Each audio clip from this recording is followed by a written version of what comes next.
live. We're live right now. Hello. Hello and good I evening, everyone. If anyone caught me going live over the past day by accident, you didn't, okay? Yeah. No, That you did didn't. not happen, I swear. I think we are good. Let me check my phone, just make sure everything's good. So today we got myself, Brandon, and then also Sara, and then we have a special guest. Special guest, please introduce yourself to the wonderful people. Hello, everybody. My name is Jamon. Uh, I'm originally from DC. I live in Germany, but I'm into drifting. Some of you guys might know me. Uh, been around the block, but yeah, I'm happy to be here. Happy Most to talk. notably, we know you from TLO's crew, correct?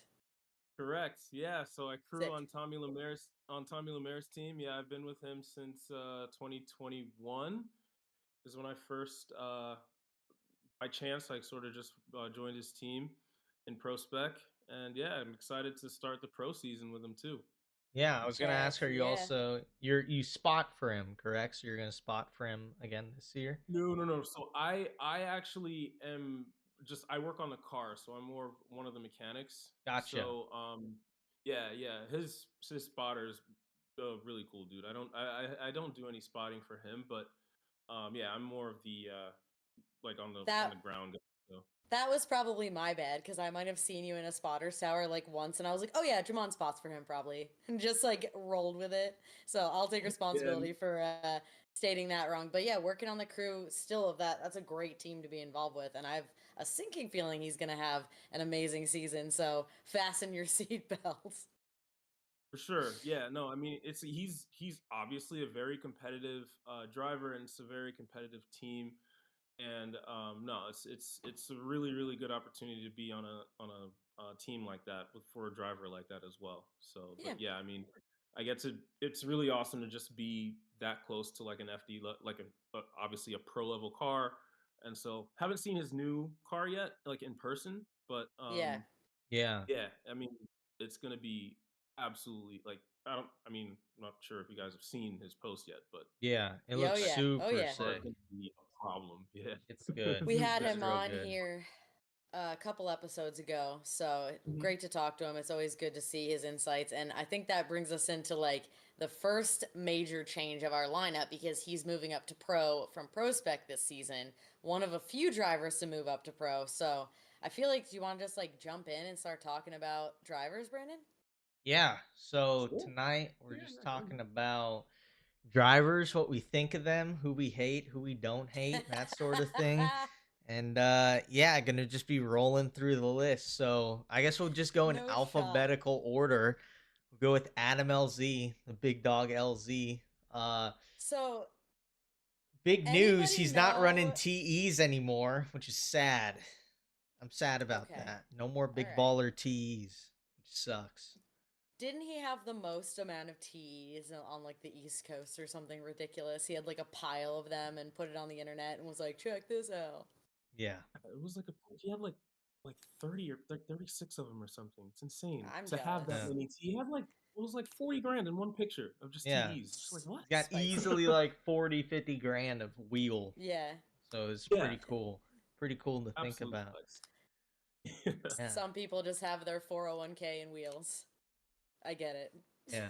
Straight up, straight up. Some people's entire like actual drift builds. He has them Right. in TEs. Yeah. But what do we But think I of Just mean, LZ? He came off of, fifth place last year, fifth or fourth, something like that. What do we think about him doing this year? We can do better, I think worse? he had a hell of a season last year, especially like I love an underdog. And I don't care who the hell it is. If they're an underdog, I'm like rooting for you. So the whole situation that happened in St. Louis and to see him like us getting to watch in real time on his social media, him rebuilding the car and coming back out and finishing the rest of the season that he was like on the fence whether he was going to do in general. I loved last season. I don't know if he's planning to do an entire season this year. I really hope it's not just a few events, but I don't know. Yep, it's full season this year. We could jump Mm. from Adam to Vaughn. I got some insider info. Vaughn is again doing Okay. 2 rounds this year. Whoop de fucking do. He's doing Atlanta and the last round in California. So There we go with that. wherever that may be. Okay, and a quick timeout. Do we know for a fact the last round is in California? Or Yes. are we just working off of rumors? Okay. It's I in think, Southern California, but we don't it's know gonna where. be in SoCal for sure. Yeah, I'm bet it's probably gonna be like Sonoma or, I mean, I don't know. I'm a pure guess, but Yeah. everyone's saying like Sonoma or it's not going to be Laguna Seca because of the noise restrictions. But I don't know. It's a good one. I don't know I've all the heard the tracks. rumor that it's going to be like the parking lot of the Long Beach Aquarium because like Long Beach loves Formula Drift because like the HQ of FD's in Long Beach, so they're going to have 2 rounds in Long Beach this year, but I do not know. Spicy. Yeah. Yeah, I mean, I like all the speculation. I'm kind of intrigued that we've gone this far. Like, this season is about to start in like less than 2 weeks, and we still don't know where it's going to be. So, Yeah. I'm on the edge of my seat, and I'm like eating up every small piece of gossip as to where it could possibly be. But I'm cool with SoCal. I like SoCal. The anticipation is really awesome considering the Yeah. lineup this year. On top of that, and then we don't know where the last round is going to be, and it's almost the beginning. It's almost round one. I actually I like it. So and the rumor mill is it's all the chat trying to figure out where the round is going to be. Like I like that. So yeah, that's Yeah, another so weird myth. one of the few rumor mills that I can get behind is where the last round is going to be. So I cannot Yeah. believe Vaughn is only going to do 2 rounds. Only doing 2 again. Yep. It I'm sucks, kind of but bummed by that a yeah, little bit. I It's am too. the champion rule. I remember reading like a comment on Facebook about that's what FD allows, will only allow previous champions to do that. Yeah. So I think that only if you've won a championship, you can sort of pick and choose. You can do 1 round, 2 rounds here and there. Yeah. So it's like a But I legacy mean, rule or something. good for Vaughn. He's got a lot going on. He's got a whole conglomerate of a company going. So does Adam. He's got a few companies going. His merch company, Drift HQ, Sim HQ, all those things. So Yeah. hardworking And I guy. know I think he's gonna do well this year. I don't know what tire he's on. Big thing this year, but I think he's gonna do okay. what was he on last year? Vitor, Why am I Vitor, Vitor? Okay. however you say. Interesting. Yeah, Yeah, I'm Vitor excited to left. see like media day at Long Beach, what everyone's delivery is, what the theme this season's gonna be, who's on what. I know there was some like Rudy was talking about trying to get tires, trying to get a tire sponsor last minute. Like we talked to him last week, and we're like, bro, Yeah. oh. Um, but yeah, I know Vaughn's got his other series that he runs, so I kind of get it. I still would like to see him at more than 2 rounds, but that's just Yeah. my dumbass opinion. Yeah. I totally get that. When he said he was going to retire, I was like, "Hmm, I'm sure we're going to see him again on track." Yeah. Yeah. Yeah. We Personally, did. I was expecting to see like, well, yeah. I mean, I was kind of expecting to see Chelsea come back, but like for like 1 round or something. But for in some weird way. But no, I mean, Vaughn, I knew He's like he's Chelsea's got doing some other shit. I think he's like knee deep in yeah. other shit if I had to guess, just wager a guess. But I have a feeling I have nothing to back this up. I think we're going to see him in FZ again someday. I don't know if I like think so. Daigo materializing will like summon Chelsea out of the depths so they can have their rivalry back, but Yeah. That's Do a you good think that's a that? good topic we can hit on is Daigo sure. real quick. What do we think Yeah. of Diego Do Santos you making guys his return? do you Diego guys think that Saito. was do you think so? Like insider FD, like some of the drivers knew about that before that was announced. Of course. Hmm. Yeah, people knew about that, right? Okay. Yeah, Yeah. I think there's like Interesting. layers to the onion, right? And like the outside layer is like common knowledge, but then like as you go deeper, there's less and less common knowledge, but people be knowing. They say they don't know, but they be knowing. Yeah. Supposedly, um, I don't know what car he's driving. I know he's driving for Jerry, and I saw cool. Jerry building a GT86 with a NASCAR V8, like a TRD NASCAR V8. So maybe Daigo's. Don't know. Mm-hmm. but where do we think he's going to be ending up this year? Because I don't know. I have my opinions, and they're not Very, the best. very different competition landscape, right? So he was in FD last in 2015. So that was 10 years ago.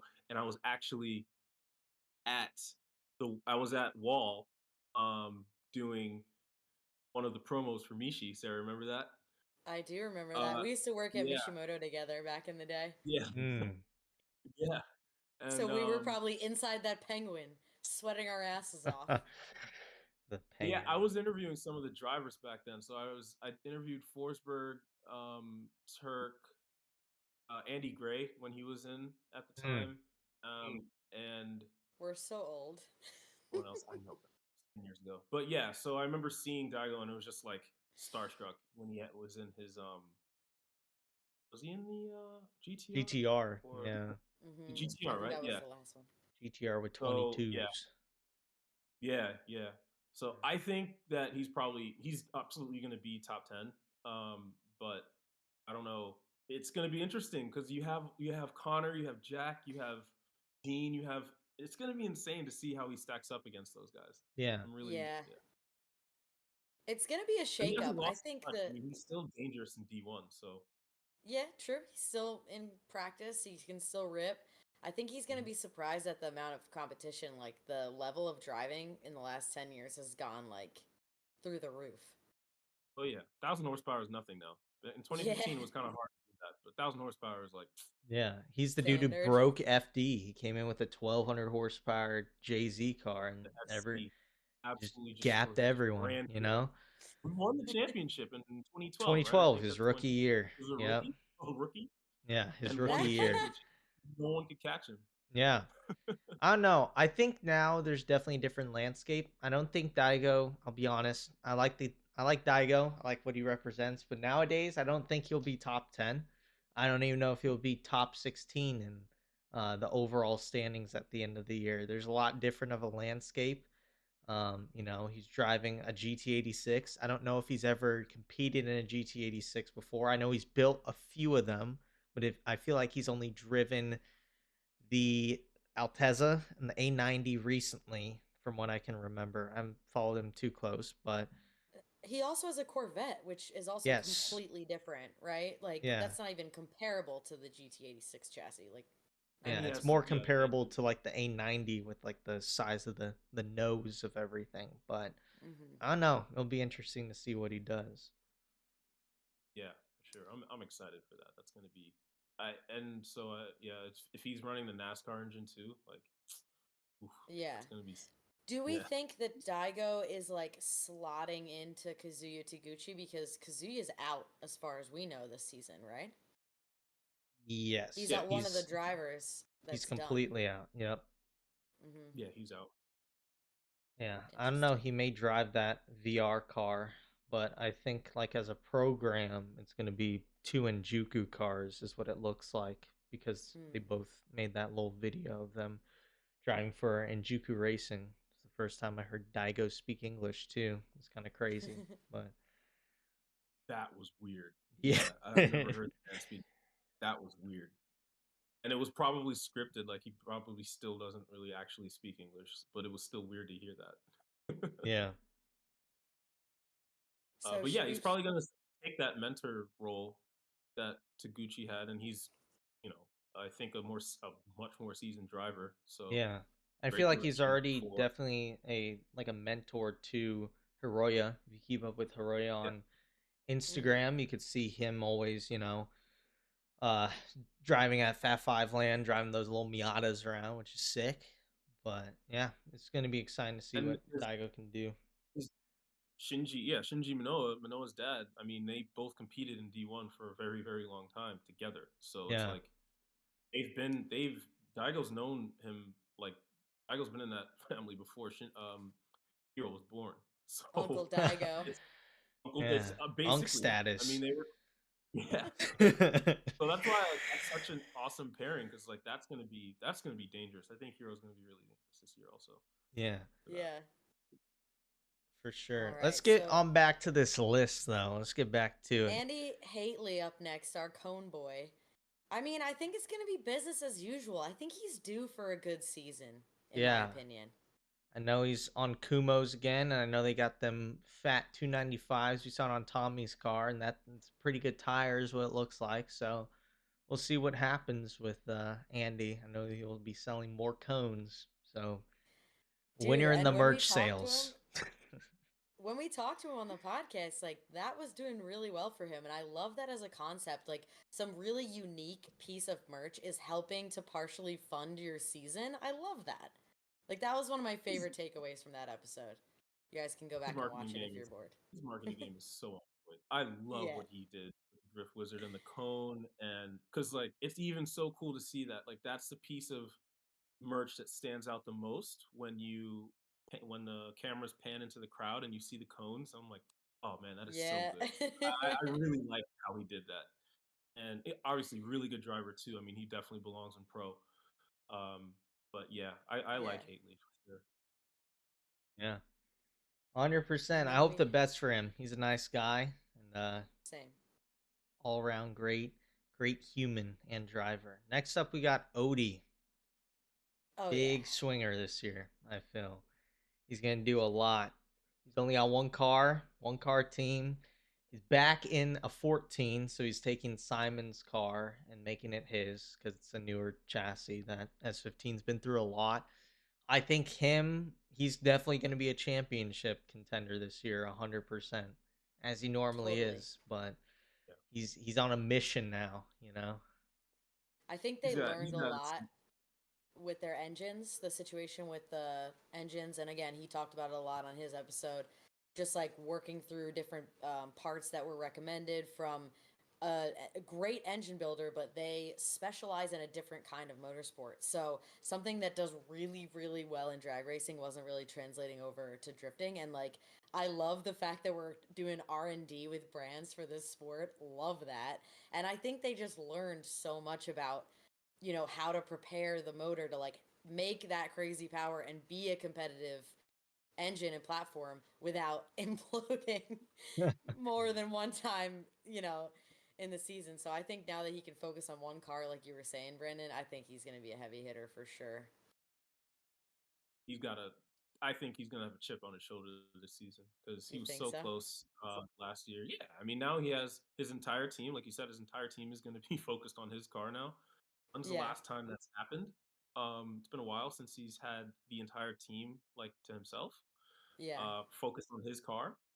And yeah, it's less of a headache for him. He can focus a little bit more on his driving and not have to worry about another car, which is really a big part of the battle in FD. So when you don't have to think about anything else and just drive the car. So, Right. uh, and Odie's scary, scary chase driver, obviously, and just insane driver all around. So Oh yeah. yeah, he's bringing his A game this year, especially with the lineup. So Love Yeah, it. I expect a very, very high finish from Odie. yeah, Hell yeah. definitely one of the best. Maybe this is the year. He's been like second, third the past like 10 years, it seems like. I But maybe know. this year's the He's year. right there, right there. Every time, right there. I'm rooting for him. He's a good dude. I'll be rooting for him for Yeah, sure. for sure. I will be too. So next up on the list is Austin Matta, rookie up from Prospect. I think he's on Tire Wise. He's on Kenda, right? So one of the new Kenda guys. I And believe so. Finished third in the points last year in yep, Prospec, I'm pretty sure. Okay. Prospect. Yep, Don't matter. no Dude, Matta. such Yeah. a gnarly driver. His style is like wild and crazy. So I kind of want to see what he can bring to pro. But at the same time, like, and I'm going to say this for every driver that's coming up from Prospect to pro, the level of driving is crazier. It's less like fun, wild, and it's more like dialed competitive. And I hope all these guys can keep up and can like get their head in the game and really like show us why they jumped up to pro. Yeah, there's a lot less room for error in pro. Totally. It's like you said, it's a very high. The jump is just not only financial. Like the skill Hmm. is is different, because the cars are just so much faster, and it can sometimes not look like that from the outside, but I'm telling you, like a 295 Kumo, like a 295 tire is Yeah. a lot more than a 255, Right. and Yeah. when you it's a difference, and so you have to be a lot more controlled in how you drive the car, and yeah, and we're making more power, and you're driving against these guys that are so finely perfect with how they drive. So, Yeah. but Plus, I don't. something Yeah, to be said for keeping a car together all season, all 8 rounds. That's not easy. You go from having to maintain a car to show up to 4 rounds to double that. And like something to be said for maintaining the car, making sure that you're, not having engine failure or like mechanical failure round to round, because that can make you finish really poorly too. Yeah. yeah, a car that needs like a ton of maintenance and something that breaks a lot, not gonna do well in pro. Doesn't really matter how good the driver is. Yeah. Hmm. So reliability is really important there. For sure. Yes, I mean, So, but I think Mata's program is solid. He had a really strong support cast at the rounds that I've seen, right. that I've been to with him. He's got a great supporting cast, and I know some of the guys that'll be on his pro team this year as well. So he's in good hands, and he's not someone to sleep on. Like I think that his style is very, very wild, but I think that he has a skill to focus his driving a little bit more for pro. I Yeah. think it'll translate decently. Yeah. Word. 100%. Next up on the list, we got Mr. Ben Hobson, Ben Hobberdobber, Mr. RTR, new face of RTR, second year coming in. I'll be honest, I'll be the first to say, last year it was, that video came out with Vaughn, and he's like, dude, I'm going to podium this year. I'm going to be top 10. And it didn't seem to work out. And there's no hate on that. It's just, that's racing. His new car, his livery came out. It's very good looking, very hot. Once again, in a Pennzoil RTR. I think he's got it. Hopefully, he's got it figured out. I think he could do some damage this year. And it seems like for all the RTR drivers, that second years when they really lock in. For Chelsea, it was that second year. Dean, he won 4 events and a championship his second year. So I mean, maybe Yeah. Ben, this is now he can start doing some damage in that RTR, which just great car. It seems like a great car. It's a crazy team, but man, do they look so difficult to tame and hard to drive. I was just gonna say that. Like, just like you said with Chelsea getting used to the car, Ben was catching strays left, right, and center last year. Like, he was getting a lot of heat for his driving ability, a lot of hate from the fans. I think everybody forgot, or maybe they don't know the intricacies. Like, a Mustang is not an easy chassis to drift. And No. so Ben used to rip back in the day. Like, there's no question he's a good driver, but it seems like, going from his previous chassis to the RTR, that's a big jump. Like Adam even struggled with it for a while. Yeah. Chelsea struggled with it. Two arguably great Huge drivers. struggle. So I think you're right when you say the second season, he's worked out the kinks. I think we saw a glimpse or two of it in him this past season, and I think we're going to see a lot more consistent top finishes from Ben this year. And it wasn't even like the car broke a lot too.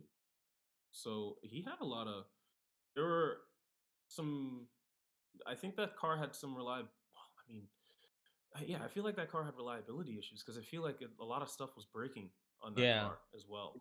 So, maybe it was just tired because I think that was Chelsea's car and it wasn't like a Yeah. brand new chassis. From what I know, he So, was going yeah, through like and- diffs or something, like going through diffs, and then at yeah, St. Louis he lost second, then he lost third, then he lost fourth, then third, then second, which is that's yeah. you're running out of options there. And Right. he's Um, Fourth still is doing what it is. Third, you're like, shit. Second, no Yeah. shot. Good luck. yeah. So I mean, yeah, I think Ben could do some damage this year, especially because he's in that new He's definitely new he's capable. mindset. You know. Yeah. He's capable for sure. It's just Absolutely. a matter of putting it together. Yeah. I think his season was unlucky. I don't think it was too much. because of his skill. He's definitely able to hang with the top drivers, but I mean, the car keeps, like I said before, the car keeps breaking. You're not going to be competitive. Yeah. So, True. No, And 100%. a lot of people forget about, I would say half the time, if not more than that, whenever you see a driver make an error, especially when it's big or it's odd, you have to take a mechanical failure into account as to why that was, because we're also pushing these 1,000 horsepower nutcase cars within an inch of their lives, right? So whenever you're running on that ragged edge, you're testing the limitations of all the parts you've put on there. So, not for nothing, it's good to keep that in mind whenever you're watching competitive drifting. Yeah. definitely. 100%. So next up on the list, we got Brandon Sorensen. I assume his, program's going to stay the same, still an Air Force guy. New chassis, same E46 though, but new refreshed chassis, which is cool. Confirmation he's like a Nitto driver now, so that's also cool. I know he's been using their tires. Now it's official. What do we think about, Mr. Sorensen over here? He had a podium last year in Orlando, I'm pretty sure. So he's a good driver. Dude, It's just I had a where's it going to front line row up? seat to that shit in Orlando, and his driving was gnarly in He was Orlando. It unbelievable. almost, yeah, it reminded me of when he was a rookie. Just the amount of just attack and charge that he had in there. It's like getting reinvigorated. And personally, I have a few favorite tire brands. Nitto is one of them. They make a damn good tire. So if he can keep up this momentum of that spirit that he had when driving with a chassis he knows he's comfortable with, and then a Nitto under him, that's another driver I'm going to make sure, like, don't sleep on that guy when he's next to you on grid. I feel like, and in Orlando for sure, that on top of his podium, obviously the tire fire with Hmm. Litteral, when he actually got closer to Yeah, him didn't miss a beat. on the final sweeper, I was like, that was one of my favorite moments in FD in quite a long time. Um, Absolutely. I mean, winning the championship was definitely probably number one, but I will say that this is a close second. That was so cool to see, and I mean, I wasn't even there. I was just watching on the stream, and I was like, when Literal caught fire, and he was just like, "Fuck that, close, close, close." I was like, "Oh yes," and that really embodies his driving style. He just doesn't care. Charge, like you said, Sarah, like charge, attack, like Right. that's Sorensen, and I love that style of driving. So definitely not someone to sleep on, and he's proven to never sleep on him. Like he's dangerous for sure, and I Hmm. like his driving style for sure because he's like relentless in the chase. I like Sorensen, so yeah. Yeah. Heck No, yeah. 100%. I think he's definitely there are a lot of contenders this year. Like there's a lot of people, like I think anyone could win this year. Like that's what it's Yeah, shaping up to be. So next up on the totally. list we got Mr. Chris Forsberg. Seems like, OG. OG, three-time champion, first three-time champion. Last year wasn't amazing. Okay, let's be honest. 13th overall. I think it was one of the worst of his years. No hate to Chris. Great guy. But new partner this year for him, Wisefab. He's on some new Wisefab stuff, front and rear. Seems like when he was driving that Willow, like testing it, it looks like it drives a lot better and it's still super fast. So maybe we see a refreshed, revived Chris Forsberg this year. That's my prediction. Back I to would love that. old like 2015, 16, 17 Chris, like 14 through Yeah. 16 when he was just a menace. I could see that maybe making a Yeah. return this year for sure. I'm And Nissan till I die. So I love this team. Forsberg obviously started drifting at my home track. So, there's always some love there. I will say I miss the days of that big fat Nissan V8 that he had, man. I will never like the engine platform that he has. I know why he's got to run it. It's a Nissan engine and, because he's a Nissan driver. I get it. It's just I don't know if it's doing him any services and I don't know if it's like I bringing think it's a the great heat. motor. I think he's gonna have a great season. It seems like he's got a great package. He's got Wisefab now, so his rear suspension can do what it has to do. It like some insider like before. Um, the car has to be very high with the GTS, and he couldn't get the rear suspension to really get any push out of anywhere, and it was just slower car and didn't have that edge over everyone. So now with WiseFab, it having the correct geometry, could have a better setup car. Absolutely. He could put a VK56 in there. Nothing stopping him. So he could, and those sound very, very good. And really, like, they sound so good. I mean, I really liked, I liked 370 with that VK. That thing was nasty. It's still a Nissan motor. You could, but when you're given a motor by Nissan, you've used that. Right. Run what you brung. I get it. I'll never. Yeah. This is a hill I'm gonna die on. I'm a V8 till I die. It is what it is. A V6 sounds like a butt. It is what it is. I don't like. I've been following his YouTube as well. So yeah, he's running smaller turbos this year, and he's making more power. So that's good. His WiseFab setup looks really, really great. And I think he's been on PBM this entire career, basically, right? I think in 17 he made the switch, and then 16 and before he was on Voodoo 13 stuff. Voodoo, right. Yeah. And I think that's a great point, Brandon. I think the suspension is going to make up that difference. I'm excited to see it. Yeah, for sure. I don't know. We'll see what happens, but I have some faith in good old Mr. Forsberg over there. The next up on the list, we got Connor O'Sullivan. Connor O'Sully, another rookie. He's going to be on GT Radio is what it seems like. Gets a lot of seat time. The man drives. Yeah. It seems like every weekend he's at some competition or he's doing something. Feels like he was doing something last weekend. This weekend he's doing East 10. I assume he's going to do something the weekend after, and then he's going to be at Long Beach, right? So dude drives a lot. I think he's going to be one of the better rookies this year, I guess. Like, he could definitely compete for rookie of the... Okay, maybe not. There's Jack Shanahan. But he could be up there. We never know, So I think he's going to do well, though. That's all I'm saying. I'll stop talking before I dig myself a hole. But, yeah. Connor has so many laps that I've watched personally. I think if anyone... I know Jack Shanahan comes with a lot of hype, and rightly so. But I don't want to say it's a gimme. Connor is going to give him a run for his money. That's for damn sure. And I don't know. I think if any rookie is prepared for this big jump to pro, I think probably Connor. Like you said, so it matters. Laps matter. Comfortability in the car matters. Yeah, I like he's an insane driver, and his level of just, I'm using a dated term here, but his level of ain't care is very high, and that shows in his driving. And the amount of driving that he does, the support and everything, like, I don't think is going to be a problem translating into pro. I do think the Rookie of the Year race is going to be very, very tight this year. Yes. I have my own horse, obviously, but because I just know, because Tommy's been driving his practice vet. Yeah, we'll take what you say, Jamon, with a grain of salt. All right, but we'll get into it. Another contender. We'll get to him. But I got my reasons.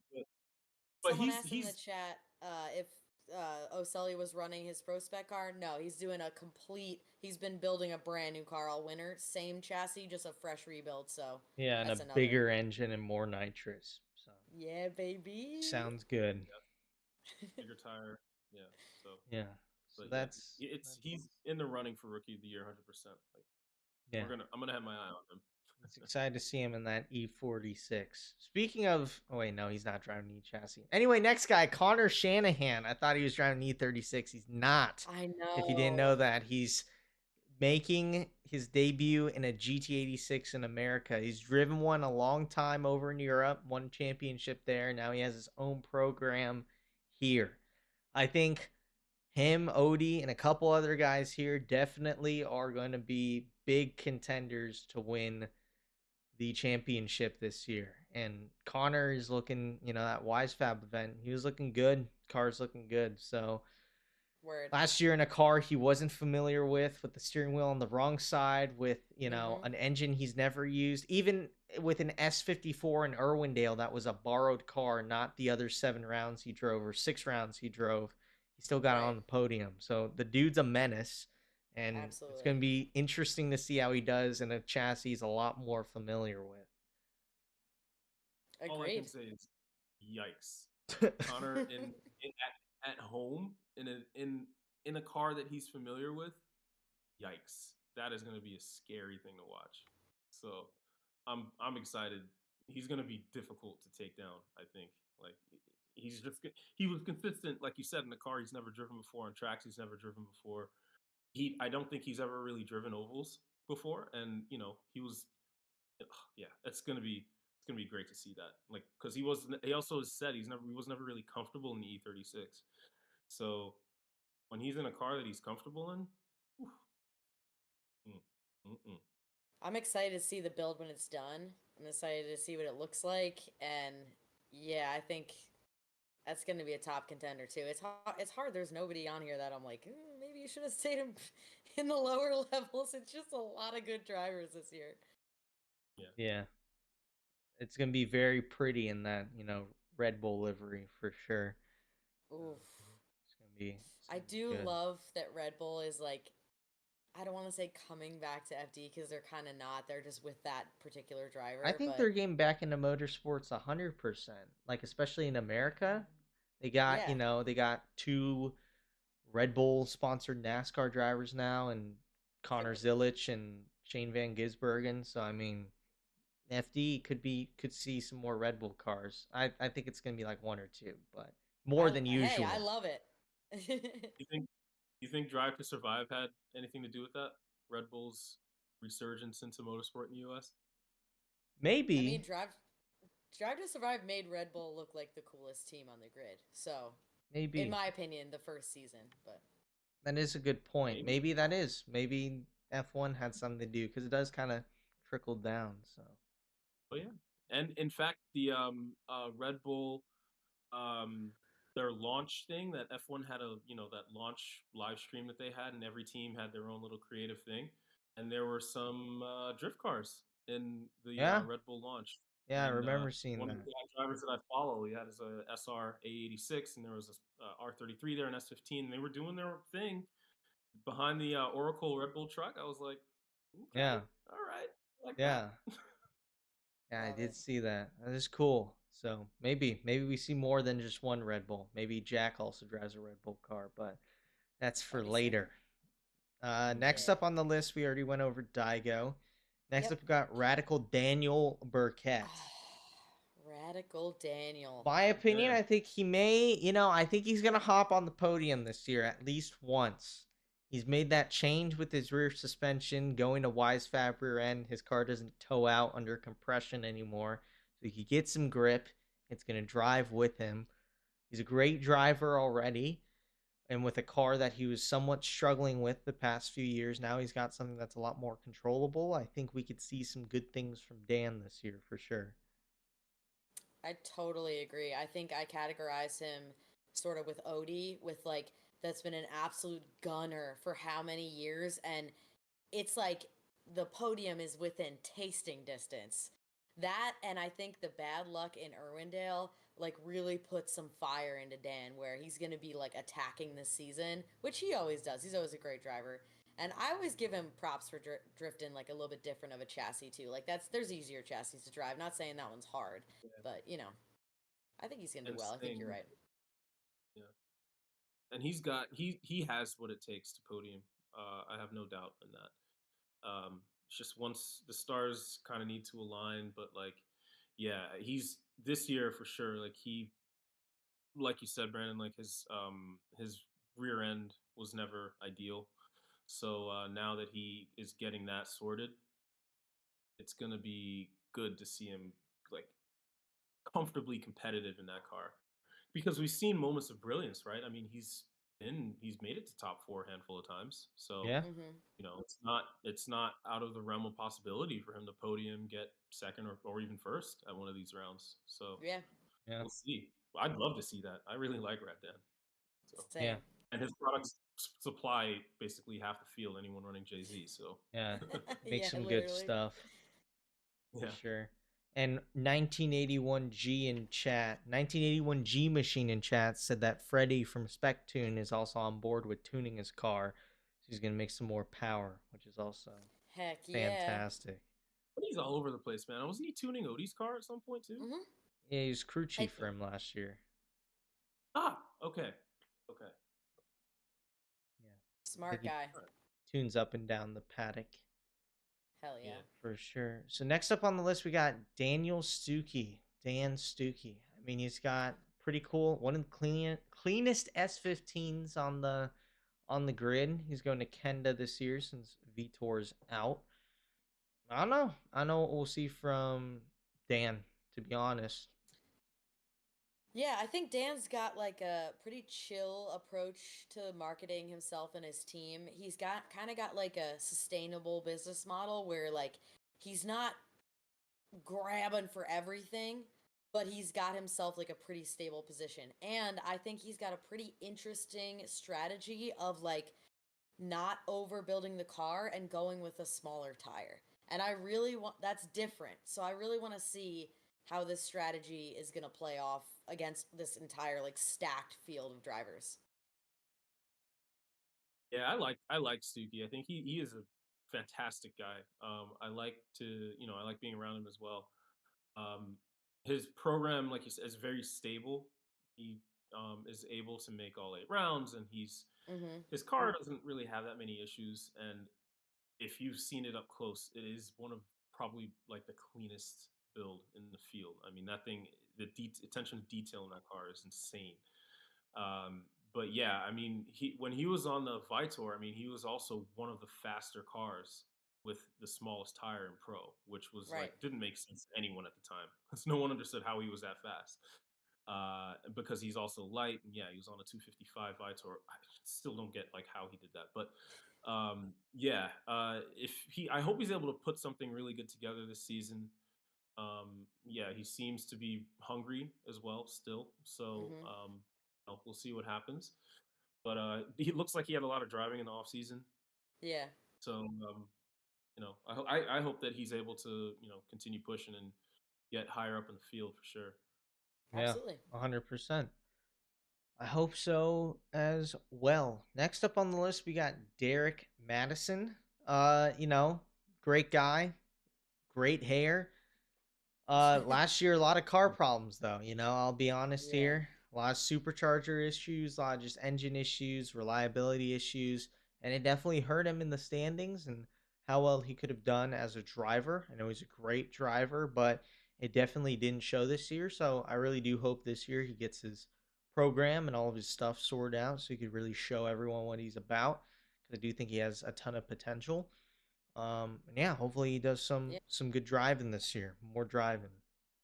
Totally. Like Yeah. you said, I said it earlier, that jump from prospect to pro hits like a freight train, brother. Like that shit is no joke. And then I'm pretty sure he was building an entirely new chassis in the off season last season. The dude was biting off a lot. Yeah, And I think that's what happens when you don't have your car dialed. Like we were talking about before, you need to have a reliable car that can get you to all 8 rounds, because when you're battling issues, whether they're inside your control or not, it's kind of you versus you. You don't even have the opportunity to go show what you can do against a competitor. And I think he also fell victim to the seating bracket swirl, where like you're in it and you're never getting out of it, fam. So maybe a learning season is how I would describe it. Like you got a full taste of pro. And now that you have all that information you didn't have last season, you got a lot more info on the car and how you can make it better. I think he's, maybe a wild card for this year to see how he does and what he does with that information. Yeah, that is his season was the epitome of what happens when you don't have a reliable car. Like, Mm-hmm. and his S15, he ran his S14, I think, for a few rounds because yeah, I his remember unit that wasn't now. running. Yeah, Yeah, so he was running his pro spec car. They had to retrofit it. I mean, his pro spec car looked a little weird because it had like giant tires on it. And so before he was able to get his S15 out, like he still, so it was tough for him, man. I mean, I know is I think he was still even running his I don't think there was any difference from his pro spec setup. I think he was running his pro spec like motor and Yeah. everything in a couple of jumps, right? Yeah. So he was That's lower on power than he wanted to be, so I know that was a with struggle bigger to keep tires. up. With Yeah. bigger tires. So he was struggling to keep up on an underpowered car with, tires that car wasn't set up to really run. So it's like, yeah, I mean, they had to do a lot of work to get it to even, um, match with the other cars. But yeah, I mean, now that was a growing pain season for him. So For sure. when he's got something reliable going on, I have no doubt like he can go really really far in a round. Yeah. And props 100%. for the never say die mentality. Like I'm sure, lesser drivers would have been like, here's the towel. Like this season sucked. So Yeah. I always love that. Again, an underdog, so excited to see Yeah. what he does. Yeah. 100%. Next up on the list, we got Dimitri Dima Brutsky. Most notably last year, him along with Rudy Hansen ran Pro Spec and Pro at the same time. Hmm. Honestly, I'll be honest here. I'll be a little bit of a critic. I don't think it helped Dimitri over anything else. I think it harmed his pro program over everything. He finished better in Pro Spec than Pro, which, I'd hope that would happen because, Right. it's a pro driver in Pro Spec. I don't need to get into that. But anyway, there's that. So I do hope he does just a full season of Pro, really focuses on it. Again, he's a great driver, two-time Pro Spec champion, the only two-time Pro Spec champion. So yeah, it's gonna be interesting what he does this year. See what his program's like. See again what tire he's on. It's another mystery because there's only 4 tire brands this year, so not a lot to choose from. But Right. it's a lot more competitive to see what type of tire you want to be on. So we'll see from Dimitri, but hopefully it goes well. Yeah. You see, to me, go ahead. Sorry, Sorry. go ahead, Jamon. I'll I mean, jump I in just yeah. last. To me, I was quickly gonna say like he seems to be better when he's focused in one series, be it pro. Like if he's on pro spec and not thinking about pro, then he can focus on that, and not have to worry because he brought 2 cars to every round. So it's like I think he will do better when he's focused in one series. So you know, Dima, he's obviously a very, very good driver. And I don't have any doubt that he can probably take a podium or two this year. Maybe we'll see. But yeah, I don't think is anyone doing that this year again. Is that even are they allowing that this year? Doing a Uh, pro and pro spec? what I got was it was like strongly discouraged. And Right. obviously, like you had said, Brandon, it didn't really work out for either driver in the good part. So like, why would anyone else replicate that? I Yeah. understand it from a strategy standpoint, like more seat time, more practice, at a certain track. That's good, but I think just the amount of effort it takes to run 2 full programs is probably not worth the squeeze. Yeah. Mhm. 100%. I agree, and hopefully he just does that. Just the pro, no pro spec as well, but Yeah. very interesting. Yeah. Next up, we got Mr. Dylan Hughes. I know he was on the show a few weeks ago. Seems like Yes, he's got sir. same business as usual. Royal Purple car, GT radial tires. So good for him having such a sustainable program. Yeah. Again, I think this year it just comes down to getting all your ducks in line and having the stars align and seeing where you could go. I think again, he's always a championship contender. It's just when the luck aligns, when he can get on the box, that sort of thing. But do you think you know, he's definitely there and he's ready to pounce. So yeah, Yeah, I had him sort of similar thing to Radical Daniel, where he's just been putting in the reps. He's had this really great program for a long time, and he's just been slightly on the outs of like a podium finish. He's been a contender. He's throwing it down. He's got the same, platform that he's got a ton of practice in. And I think he's a little hungrier this year too, if I had to guess, especially after what happened in Irwindale with, all that car trouble he had to figure out, grind on that car. I think it really put a fire under him. It's almost the exact same storyline as Rad Dan too. And didn't he say on his interview? He said he was hungry this year because he was tired Yeah. of getting like hit. He was like, "I'm coming for doors this next year." I was like, Yeah. "Woo, I think we spicy." were talking about like keeping the same chassis versus building a new one, and I think that was one of his points. Like he's hungry, he's been hungry, but now he just doesn't give a single shit because they pulled that front end of his car back out and like made it good enough and like sent it. Obviously in the off season, they're cleaning up, they're polishing it, they're making all those proper changes, but it's still that car that's has some bangs and bruises and war proven chassis. So Hmm, hmm. Yeah, 100%. And yeah, again, he's got a great program. If I were to do FD, I want a program like Dylan's because he's got that shit locked down in terms of everything. mm-hmm. Next up we got Mr. Federico Sceriffo. Last year it was a bit of a season. He got top 16 in Irwindale, but Long Beach he had an incident and there was some controversy and it kind of trailed with him throughout the whole year, which is unfortunate, but sometimes it's just how the cookie crumbles. He is doing a lot of upgrades to the Ferrari this year. He's got a 6XD now, and a quick change from what I heard from the insights of his team. At Long Beach last year, his wheel speed was 150, so that's not correct at all. So that's interesting. He's got no, it's not correct. But yeah, he's got a refreshed car, and hopefully, it's a cool car. I love Ferrari, and I love what he's doing, trying to be original. And yeah, hopefully he gets something good. We'll see what tire he's on again, because Nexon is also out. No word on what he's on as of right now. But yeah, I think with the changes, it'll be an up, and we'll just see where Fetty ends up this season. Yeah. An incident. An incident.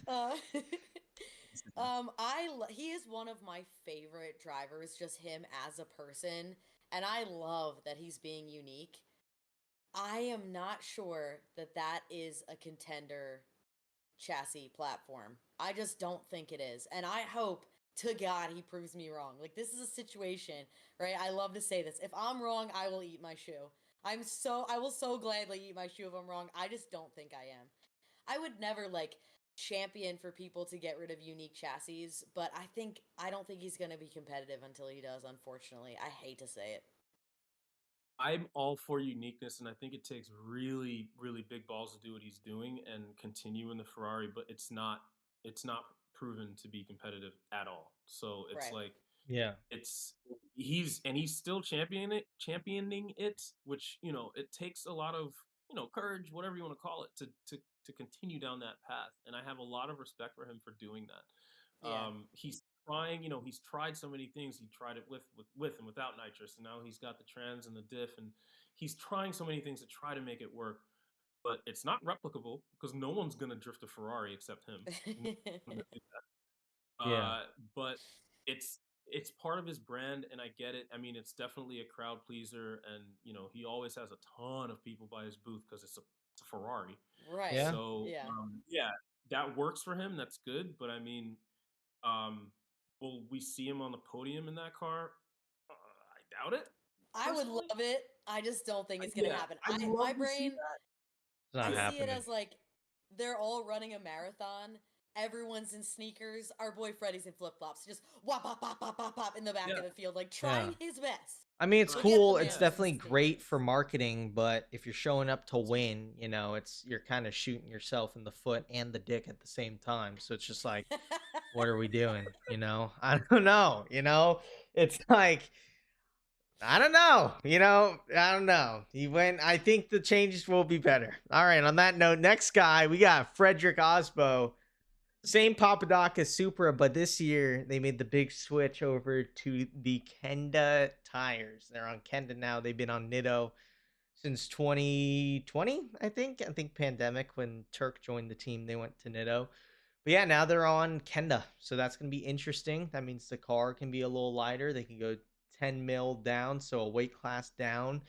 So it's gonna be interesting how the car drives. I think from the Outer Zone podcast, Steph said they're moving weight to the front and make it drive easier. So it's gonna be interesting to see how Frederick does. I think again, championship contender. Now he's gonna go for his fourth, and I assume Chris is also going for his fourth this year. But Yeah, I think Frederick is definitely up there with being able to get that fourth. He's a robot. He's a robot. Whether he's practicing on the ice in the sim, he's always driving, always trying to get better, and he's a robot, very methodical with how he drives. So maybe we'll see that fourth this year. I wouldn't doubt it on that happening. So I'm curious. Like the Nitto is such a competitive tire. I don't know how the Kenda is going to stack up compared to the Nitto on that program. Aasbo can drive on any tire, so and he's going to be a contender in my opinion. But we'll see. I just felt like that program really relied on Nitto to be competitive, so we'll see somewhat. how that I feel like happens. it really tapered off last year. In my opinion, I think Nitto isn't the best anymore.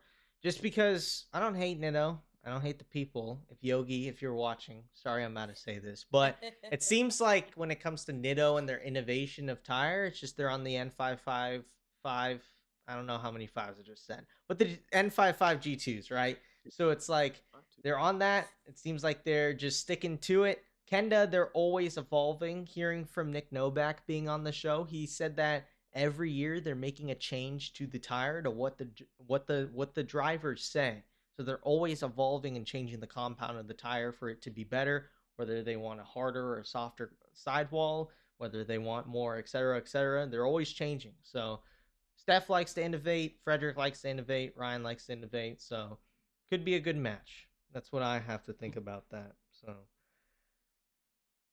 Yeah, I mean, he's always been a competitor. He's always going to be a competitor. Like former champion, as good as he gets. I think he's gonna have his season cut out for him with the amount of also damn good drivers we got coming out. But you know, counting him out in any sense is dumb. Don't do that.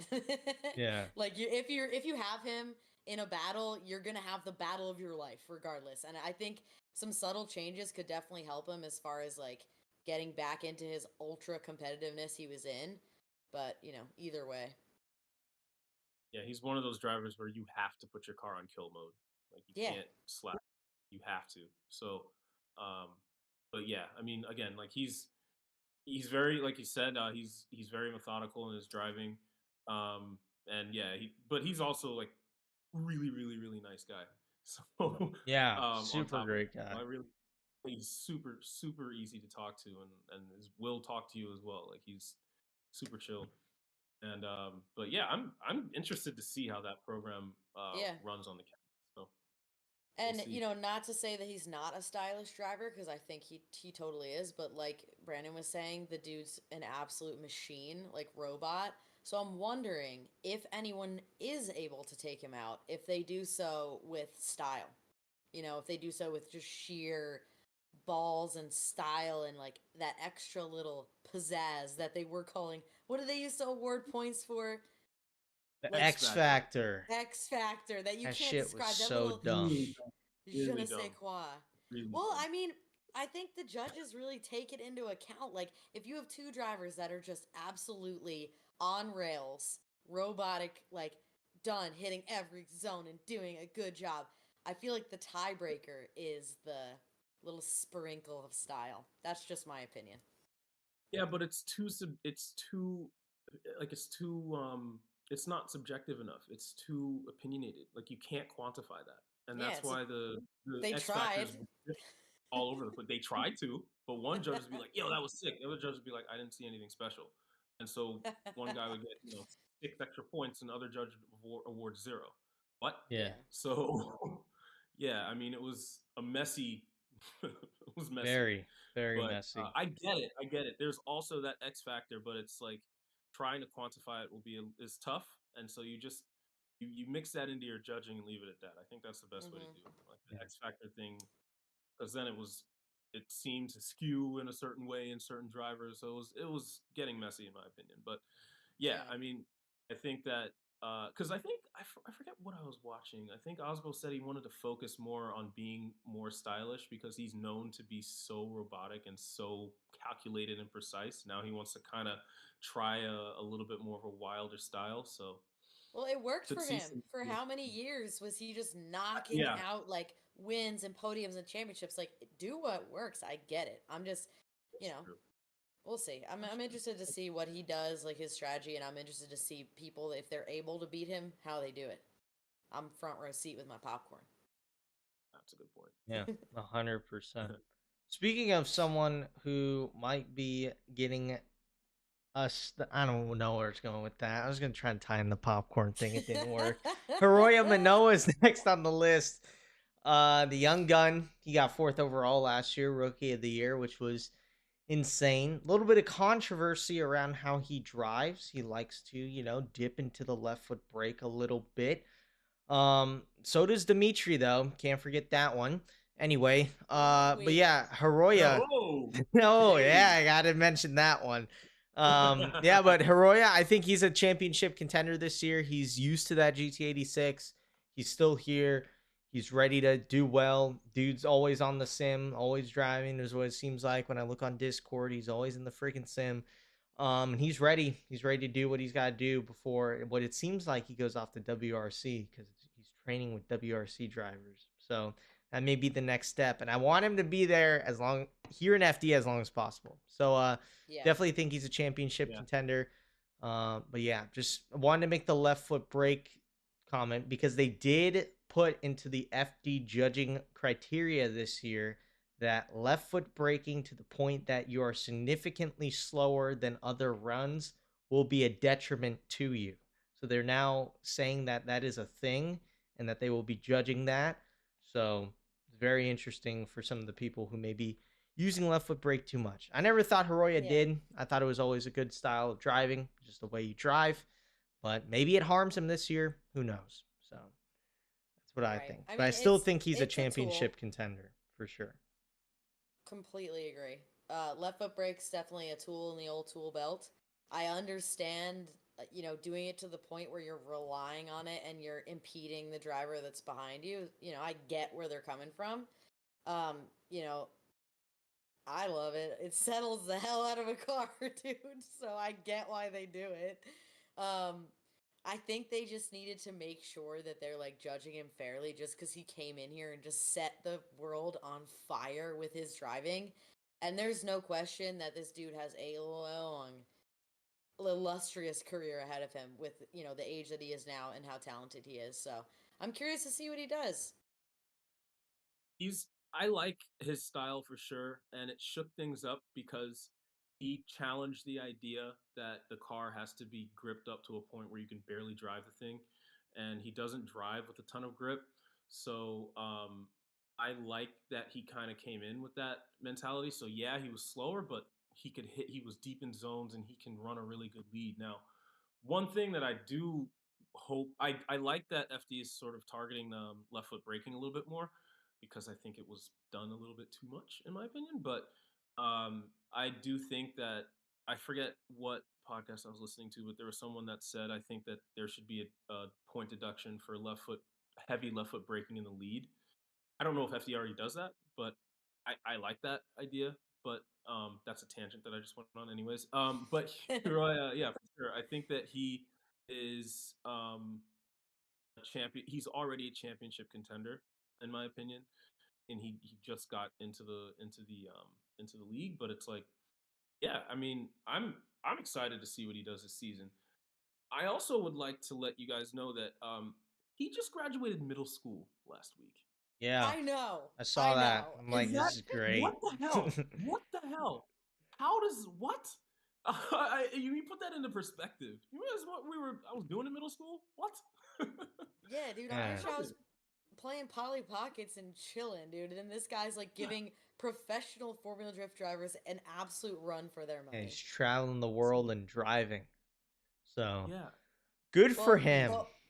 both of his Yeah. parents are drivers, so I will put that out there. That's the same as like both of your parents being professional athletes. You kind of have a little bit of step up in that realm where you have the exposure to it and obviously the natural talent if it's coming from both sides. So Yeah.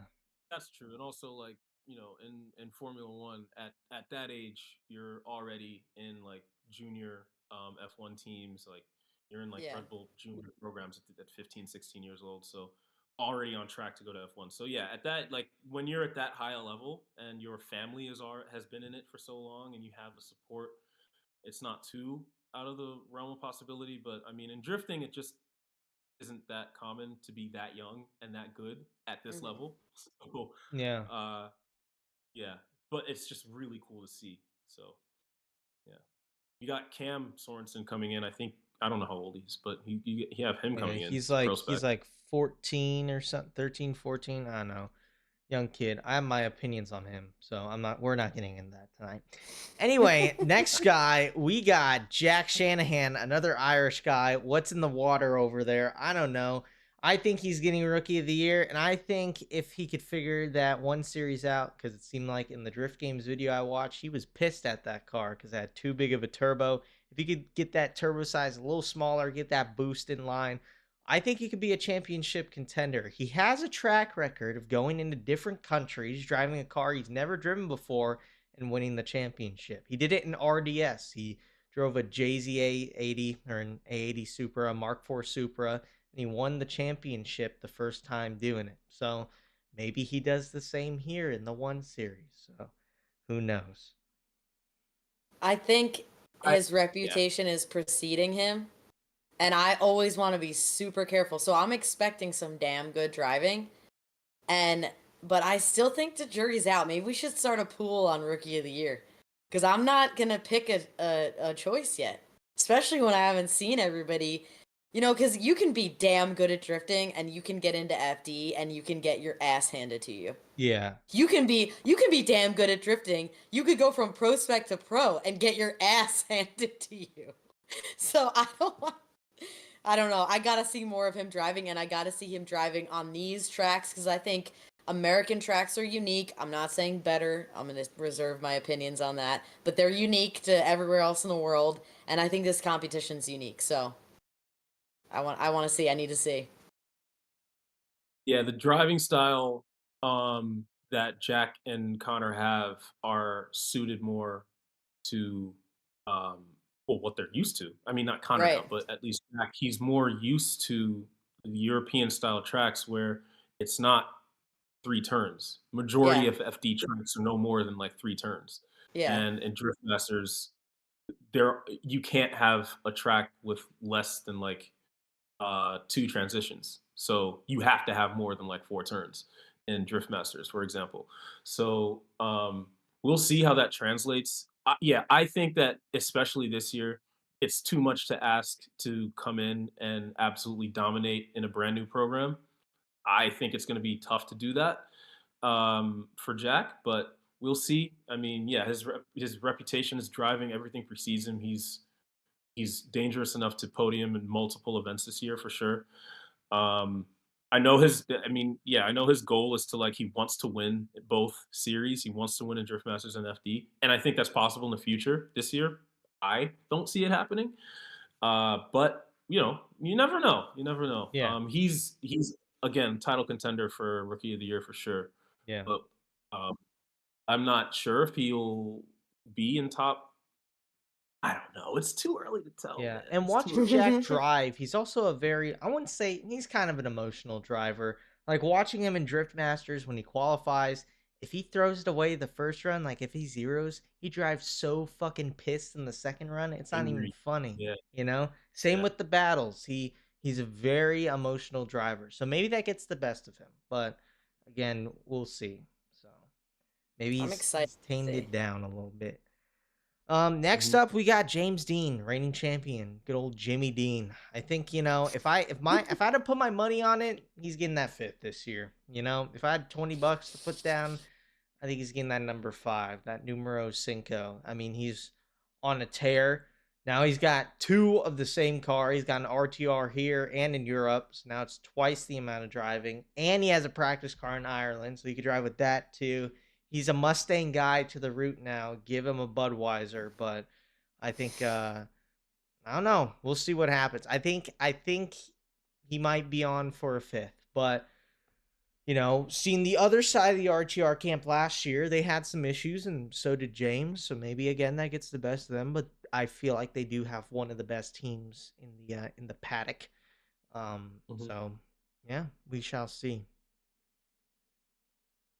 I have little doubt that he is going to be. It's going to come down to him or someone else for the championship this year. It's. I think it's in the cards. He's comfortable in a Mustang now, and it's always scary when he's comfortable in the car. And can you imagine building an RTR Mustang with no restriction? I am so excited to see what that car can do at Drift Masters. Like, if you've seen his build series, like he's cutting everything out of the car, and he's going to be on a stickier tire, and it's going to be fast. And I can't wait to see like an RTR just unlimited. And it's interesting. It's weird to say that because those cars are basically like unlimited here, even. But you have weight restrictions here. You don't have that in Drift Masters, so you can be as light and as fast as you want. You can handle the car. Have at it. So I can't wait to see that thing like just fully done out, like in Europe. Like, oof, I can't wait. Yeah, I mean, there's no question that he's going to be a contender for the points this year. I think he got a damn good head start last year, which made it like impossible for anyone to catch. I think some of the rule changes are going to make it much harder. I think this field is fucking stacked, right? So he's going if he gets it again, it will be well deserved. Not that he didn't deserve last year. I'm saying he's going to have a harder fight this year. And if anything, I'm not sure running both series. I don't know if that's going to help him or hurt him. So we'll see. I'm again, here's my popcorn. Front row seat. What's going to happen? Yeah. I mean, he ran did it both last year. year.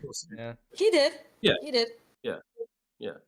And, it was in two different cars, so it was in his S14 in Drift Masters. So at least it'll be stressful for sure, but at least he will be driving kind of the same car. Kind of. But yeah, I mean, I still think like if anyone can handle that, it's definitely James Dean. If someone can handle running two different series at that level of competition, it's him. Right. And I don't think it would phase him that much. But yeah, he's not running through the competition this year. He's never really ran through the competition, but he's not going to be like it's going to be a crapshoot. So if he gets lined up with Jack or Connor or some of the like Daigo, if he gets lined up, it will be a crapshoot who might win that battle. It's not going to be like heavily in his favor. Connor almost put the whooping to him in Orlando. And again, remember that was like a chassis he wasn't familiar with. It wasn't his best work. His very first time in FD, very first time at that track. Now this guy is coming in a seasoned veteran. Like, I just don't think James is going to have. Yeah. I mean, he won Orlando in that E36. So he beat James. So yeah. Yeah. We shall see. But yeah, I could definitely if I was a betting man, I'd bet on James Dean. The next guy, Jeff Jones, El Jefe, last year he beat James Dean. We'll say that. But yeah, I don't know. I think last year he went over to the, halfway through the season from Seattle onward, he went to a 300 treadwear Kumo, so his tires would last the whole 2 runs, and he started doing really good. So now he's on an actual sticky good Kumo. Maybe Jeff has that car figured out, and we could see a very competitive Jeff. See him on the podium this year. I think, we're looking at something good. I like seeing the dialed in crazy Jeff whenever he gets like a wild hair. I think he's done it in Atlanta before. He's got very Atlanta vibes. Love what he's doing with Hot Pit. I think he's a wild card for sure. Like when his stars align, he puts on a damn good show. So, but I still think James Dean beat James Dean. I don't think it wasn't straight up, baby, but we love you anyway. Yeah, no, I love Jeff Jones, but yeah, that was James Dean made a mistake, so he capitalized on it. But still though he beat him, so it was cool to see that, and he definitely made a meal out of that as well. But it was I think that when when the stars align, he can go far, and I think he went top 4 in in Seattle, right? That's not the only time Mhm. he's been top 4 too. So he's Right. capable of it. So with a sticky tire 100%. and a car that can rip like without too many issues, sure. I was really wishing to see him podium when he had that promise with Edelbrock to bring the supercharger on the podium with him. I was really hoping that that would happen, but Yeah, it did. But Same. He's a showman. That's for damn he yeah, sure. for sure sure. is. More dances this year. Let's do it. Yeah, Put it on TikTok, Jeff. What are we doing here? Let's get some more revenue rolling through. Get a Bang Energy sponsorship. Just kidding. All right, next up we got Jonathan Castro. I mean, last year he had a good round in Seattle. But yeah, I don't know. Sometimes it just feels like Castro's just there. I don't hate him. He's a nice guy. He's very helpful around the pits. He's got a vibe at his pit. He's got, him chilling at the beach on the side of his trailer. He's always got music blasting. It's always a great time. But what will we see from him from a driving perspective? You know, car doesn't seem to be there for him a lot. Like he broke his trans or something in Atlanta this past year. B58 and a GR86, very different, tight fit. So we'll see. Again, I'm saying we'll see a lot, but genuinely we'll see. Yeah. I'm not thinking it's gonna be a championship run by any means, but I do hope he does do a bit better this year compared to last year. I think it's similar to what I said about Stookie, where like he's got a very sustainable program and he's showing up to do just exactly what he did. And he's a great driver, pretty darn consistent, except for when the car fails him. I just don't know if he's got that like hunger, dude. Get this man a sandwich or something. I just don't know. But again, you never know what's going to happen. So maybe this is his season where he's going to come out swinging. And again, like I said before, this lineup is stacked. So you can't just skate through and expect to finish well. But not that I'm saying he does that. I'm just saying we might need to see a little bit more fire out of him, a little bit more drive. yeah, for sure. I think that he has the potential to, place high in rankings. I've seen him just throw away battles so many times. I've Yeah. seen him he's basically won. Just don't go off or don't spin or like he's thrown away a lot of battles that he should have won, in my opinion. And we always go back whenever we're in Orlando. They always go back to his battle with Dean a few years back Yeah, when they went like two or more 2017. times.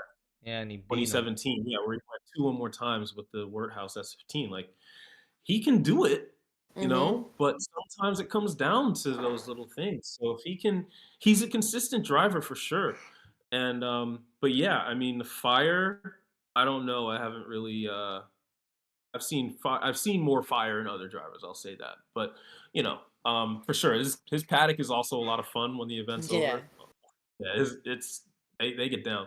But yeah, I mean, I do wish to see him do a little bit better and be a little bit more consistent with his with how he drives. It's just some rounds he's on it and then he'll make a really dumb mistake, or other rounds he'll just be completely off. But I mean, it's there. The potential's there. I hope that he can put something really good together this year for sure. Totally. Yeah. Next up, we got Jonathan Hurst. This guy, he's a good driver. He's got a crazy car. He's got his Corvette Cadillac. What I forgot the actual name of it. It's just a Corvette with a lot of XLR. XLR. Yeah. That's what it's called. But yeah, It's a Corvette chassis, though, so you're right. yeah, it's just Yeah. got some Cadillac panels on it, which is cool. I think he's got one of the coolest cars. Shoots flames. It's very loud, which is awesome.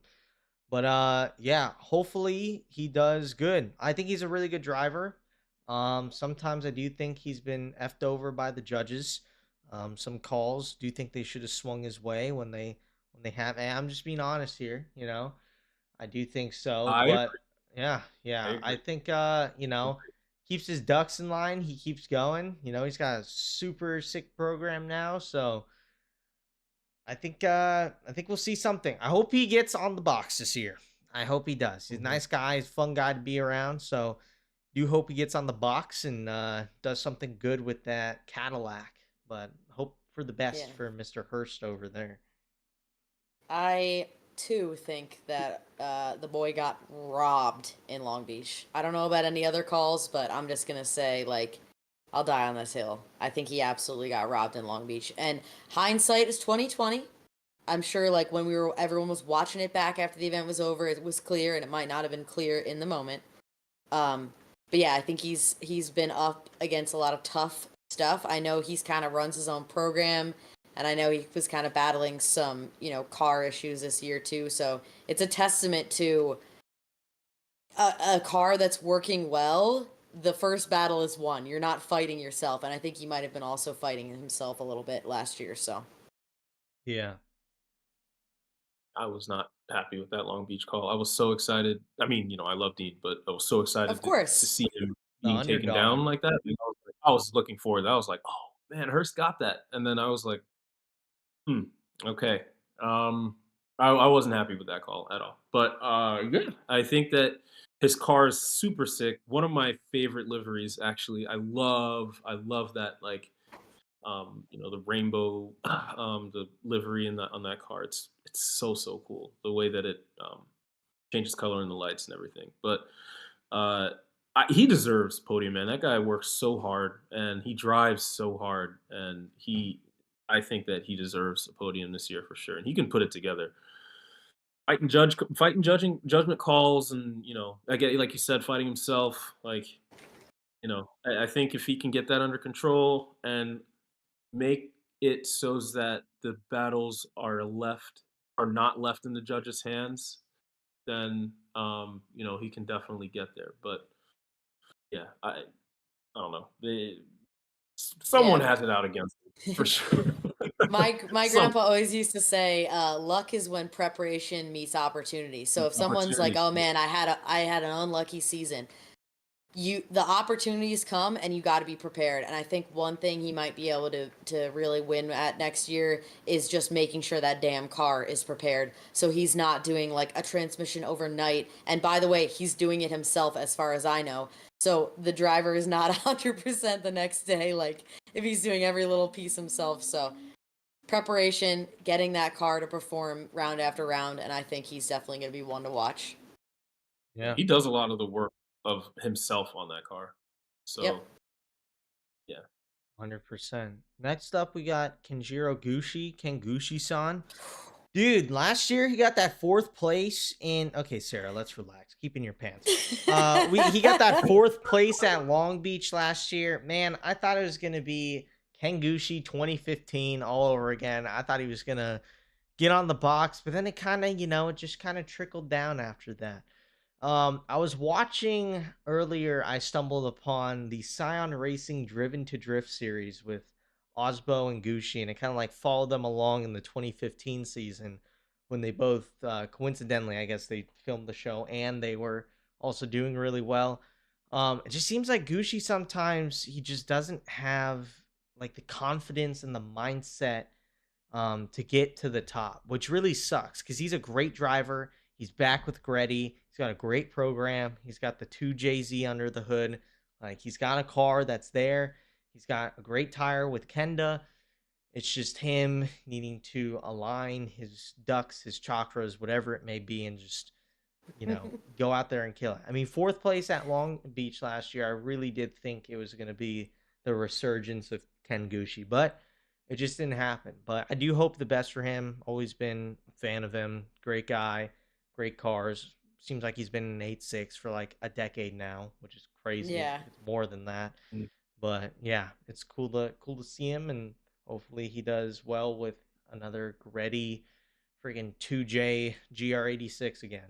So Yeah, like you said, the Gretty situation with the 2J, the chassis, I think he's got an excellent like foundation for a damn good season, and I just hope we get the I'm just here to fuck up the points, Ken Gushi, because that is literally one of my favorite moments in drifting, hands down. Was like the dude was just here to throw a wrench in everyone else's day, and I love that attitude. I think it's a very like Chelsea Denofa, like who gives a like ain't care, like you said earlier, Jamon. Like I love that, and I think it embodies the spirit of drifting. And I think this dude's been on the cusp for way too long, and I'd like to see him really, really bring it home. Big fan. Yeah, I think he has the car, the skill, the team, and everything to do it. It just something's got to give for him for sure. Yeah. And Yep. he's so passionate about it. I remember, I forget what round it was where he got. I think it was the last round in Arundel, like a couple years ago. I think 2022 was it, where he got really like his dad was there. He got really emotional because he podiumed that round, or maybe he won. I don't remember, but I just remember he's passionate about it, and I want to see him on the box for sure. But he's an FD legend too. I mean, he's been driving forever. FD. So I wish he released merch that said "I'm just here to fuck up the points." I would be the first sale. I mean, I'd buy one. Yeah.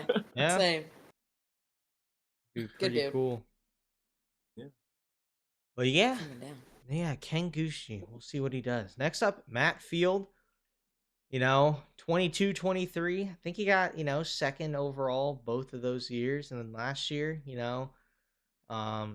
just didn't come to fruition, which was unfortunate. He's a great guy. Nice. The internet, sometimes he's portrayed to be kind of a dick, but talking to him, he's a nice freaking dude. And also his program's sick. I mean, look at the freaking shop he's got now. And that's awesome. He's sponsored by Logitech, which, like, as a nerd, that's pretty cool to be sponsored by Logitech. But yeah, it seems like, he's got that C6. It looks dialed as per usual, really fast, good to drive. He's also got the C8 as the demo car. He's driving the C6 again. It seems like it's his year to lose at this point. Just he's got the car, he's got the program. He's got to go out there, get the right mindset, and just lay it out, do what he does, get on top of the box. So I think it's going to be a good year. I think he's another championship contender. There's like 8 of them this year that really could do some damage. I think we're all going to see after Long Beach. Long Beach, it's like it's this nervous energy. It's new and exciting. 17 people go in the wall, and some people finish better than you thought they were going to be. And it's all just like a big shakeup after Long Beach. So I'm excited to see that. But that being said, like, I think you put it really well, Brandon. Everyone just kind of loves to hate him for some reason. I don't know if it's because his attitude is kind of like, fuck it. But I think he has the driving to back up the attitude. Like, if you really pay attention and get down to it. I think him just, like, I really respect him keeping competitive and coming back full force after the whole Falcon thing. And yeah, I mean, he was so close he could taste it last year. So I think he's one to watch for sure. Yeah, he led. Did he lead in points at any point? Yes. Last year? Yeah, he did, right? So yeah, I mean, he's a championship contender, has been for several years now. Yeah, it just needs to happen. Like, for him, I would really like to see him win a championship. I know that he comes off sort of like too much of a bro, I think. Yeah, it was CrossFit, but there's nothing wrong with that. He's just trying to be healthy. I think more drivers should do that. Like, get on the health train. Yeah. It's good for you. Yeah. Healthy for you. Yeah. Literally. They're athletes. Yeah. They should act like it. Yeah. Sometimes I'm in the pits. I'm like, dude, put your shirt on. Like, okay, we get it. I get it. We get it. Yeah. I mean, look at IndyCar and NASCAR. Not NASCAR. So more NASCAR now than ever. But like IndyCar, F1, sometimes NASCAR. We know the people there, but like, they could be like side like modeling and that sort of thing, which is cool because, athletes, same thing that football players, soccer players, whatever players do. It's like you're an athlete. You could showcase yourself, your skills. You're more than just some dude who sits in a car. And sometimes I feel like people need to get healthy in a way where, you can look like you could do that, Yeah. I like a little meat on them, but a little CrossFit never hurt anybody. Just kidding. Anyway, who's up next? All right, next up, we got Nicholas Noack. Man, baby. I mean, last year, it was looking good, 8th place, Long Beach, Atlanta, won't talk about it. And then another top 8 in Orlando. It looked like he was good. Then Orlando, engine failure, had to use the backup engine the rest of the year, was down like 300 horsepower, right?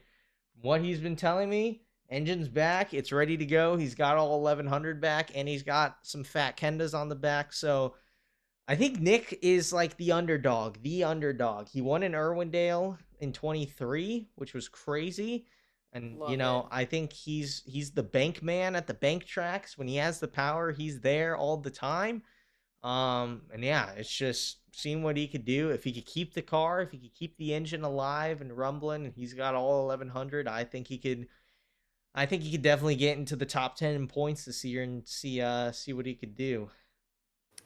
For sure, a competitor. And he is one of the few drivers to go from a sim into competitive drifting, and not only that, the highest level of competitive drifting. And this dude came up sim racing, so I have so much respect for him.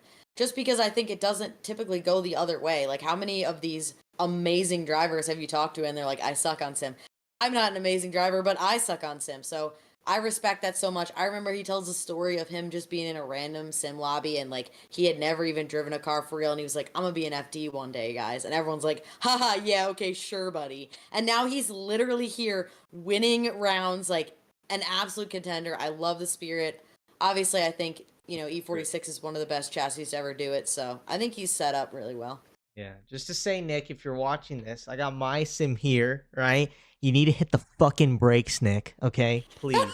That's all I gotta say. Hold on, were we not just hating on people for left foot braking, or is No, he just when a he's fast chasing, he does not hit the brakes, and he just hits you, and it's annoying. You're the brakes. Yeah, I'm the brakes. I'm like, thanks, He said, dude. "Move, bitch." Pretty much. Love it. Yeah. Noack. I like how he's one of those guys where his personality is a little bit more unassuming of his driving. Like, he's so mild mannered, and he's Yeah, so soft spoken around the pits, and an animal behind the wheel. So totally. I like drivers like that for sure. Yeah. Who up next? Next up, we got Rome, good old Rome CP, Charpentier, Charpentier. I don't know how to say it, whatever. But Okay, man. Jared says, Charpentier. hold on. Jared says Charpentier, and apparently Rome's mom said that's how you say it. So I don't know. Okay. Rome's mom. We'll listen to Rome's Charpentier. mom. But yeah, it seems Fancy like way of saying it. he's gonna be in an E36 again. Seems like it's gonna have an M50, and he's on Kumos. So pretty much pretty new again. So last year, one series, M50, Vitor. New, did pretty good in Long Beach, Atlanta, Orlando. Stuff kind of trickled down at the end, but still finished pretty good. Top 10 in points. I think this year, business as usual. Back in a chassis he's familiar with. Got a ton of power with that with the M50. So I think again we got someone who can shake up the points. Is he a one car team this year? No, Jack will be Jack's. with him. Okay. Yeah. I was gonna say that might have something to do with how well he does. I think he's a total competitor, another amazing chassis to be in, and he's kind of like the godfather of bringing European drifters over. He's like, "Come on, drive my spare car. Come here, little baby. We help you." So obviously it went fantastic with Connor. I think it's gonna go equally as good with Jack. And Yeah.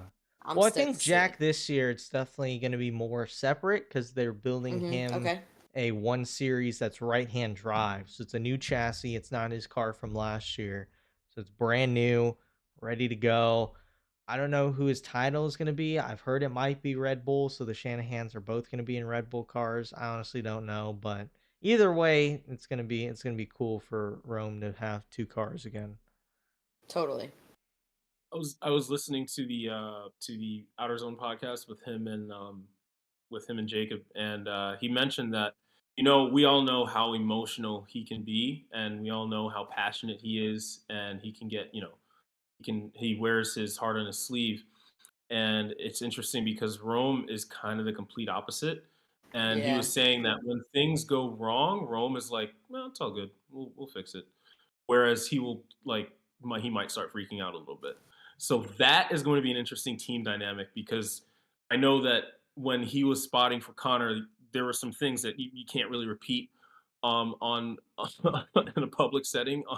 So like how he communicates his thoughts and feelings. So we'll see how that works with Rome, who's a very, very nice, and not saying Jack isn't a nice person. I'm just saying, like, Right. Rome, who is a very different. He has a very different attitude to adversity, and when things go wrong, he kind of keeps his cool, and he sort of is all right.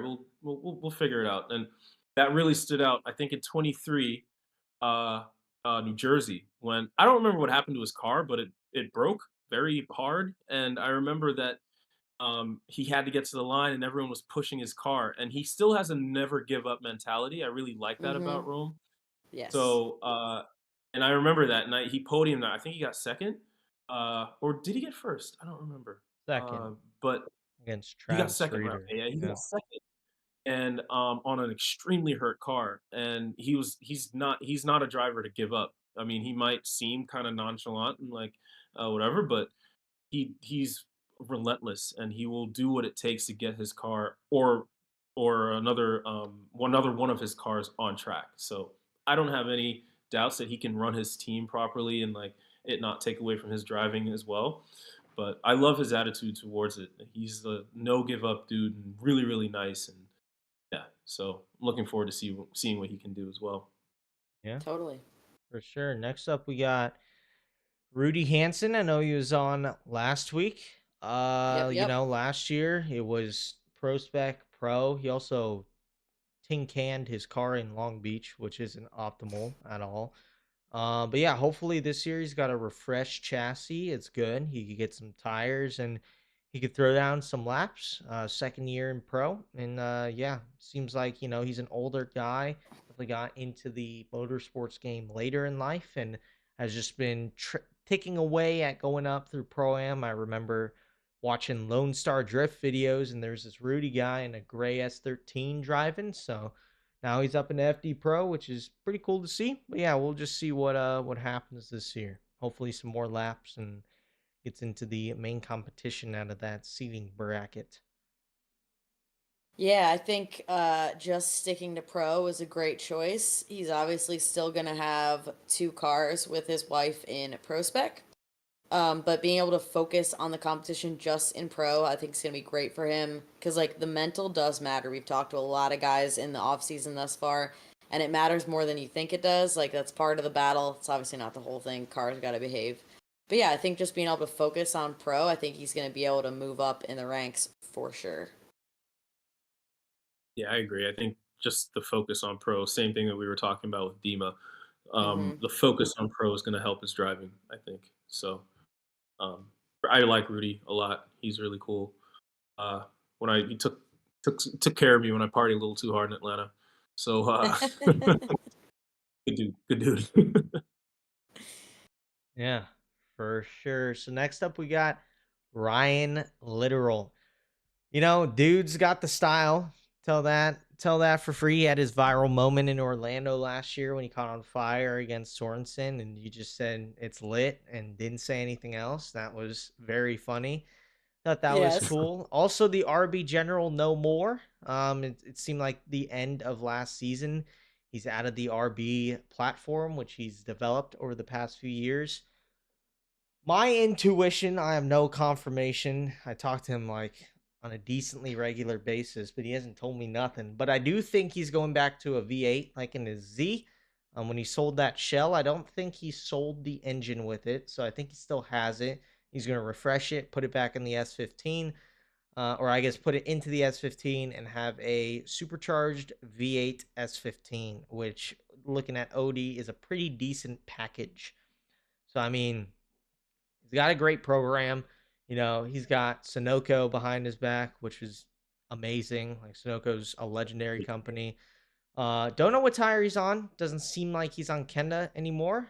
He wasn't on the driver's list, so we shall see if he's on GT again or he's back at Kumo. But yeah, I think it's gonna be a good year for Ryan. I think he's a really good driver. He's also really good in the sim. He's like one of the only few pro drivers in FD that are actually good in the sim competitively. So yeah, we shall see what happens. I think I think a wild card Ryan Litteral is going to be on the podium at least once this year somewhere. He's really strong at some tracks like Seattle, Jersey, Orlando. Those tracks he's really really strong at. So I think we could see homeboy up on the box at some point this year. Yeah, I'm a certified RB hater. So I think anything is better than that RB, brother. You can't be competitive if you're fighting yourself. I'm gonna die on that hill as well. And I think I've heard rumors about the V8, and I've also heard a wild ass rumor about a 2J or a 1J. I think either of those He's options are not putting good. a friggin' 1J in that car. No That's a shot. crazy rumor, dude. I like it though. I like if you're gonna be wild, at least be wild with something that's You're still reliable, brother. unpractical. That's almost as bad as an RB, putting a 1J in it. Dude, a hamster Oh. wheel is as unreliable as an RB. So either way, I'm Team V8 till I die. I'm Yeah. happy with a supercharged V8. It works. Who cares? Send it. I mean, the RB But did always work. It was always small stuff that broke in his car. He got that RB very dialed, but just power wise, you can't beat a V8 and the torque. Okay, Brandon, the RB apologist. Hey, I am friends with him, and I'm just saying it how it is. That motor package was reliable. He's just a didn't great make How a lot many of driver. years power. how many iterations did it take to get to that reliability? Yeah, I thank think you, like Damon. a year and a half, but he did it, which is all that counts, Mhm. Yeah. Look, I think I have always been I like RBs. I don't think that they are good enough. I don't think that American drifting has caught up to where we can get them reliable at a high level. New Zealand, Australia, those guys have figured it out. You have RB30s making like 1,000 horsepower all day without issues over there. I don't know what they do, but they have figured it out. US has not figured that out yet. To do it at the level of like an FD level car. So that's my opinion. But yeah, I think he was more competitive when he had the LS Z. So I'd be really stoked to see him in a supercharged LS. And by the way, he Same. sold that. He sold his that Z for cheap. Like it was a really good deal when I It saw it on was marketplace. a Yeah. good deal I was for like, Still an somebody. FD. Ooh. Yeah, that was an FD level. That is an FD level car, Yeah. and Still in it. Shell. Yeah, Yeah, and I dude's was a like, great driver, and I think he's one of a lot of drivers in this field, maybe a handful of them, that have to choose between, being the most stylish motherfucker on the grid and being really competitive. So I think he's a dope driver. I'm excited to see what he does this year. Maybe this is the year he just sets the whole world on fire. Lit. I hope so. We shall see. Yeah. but Next up, we got Ryan Tuerck. I think Tuerck, again, championship contender every single year. I think this year he'll get that B58, that extra weight in the front end figured out. He's on the Kendas. If I feel like he's getting, he's got the kid, he's got the wife, he's got the nice house, the big garage, his own company now with 411 Works. This year again, it's his championship to lose, and like some of these other drivers that are getting older, he's getting older, and his time's coming when he's gonna be like, "Fuck this, I don't want to do this no more," and he's gonna want to retire. So, I think Tuerck would be a very cool championship winner this year, but hopefully he gets that B58 figured out, weight wise, setup wise, in the Corolla. Yeah, I think he's a great driver, another OG just like Forsberg. I'd love to see him, come and throw down. I think he's trying to do something really unique with that chassis, like not unlike Aasbo. I think you're right with the more weight up front. I think they just need to dial that thing in, and let him show us why he's an OG in this sport, and I would love to see it. Again, front row seat, popcorn, let's go.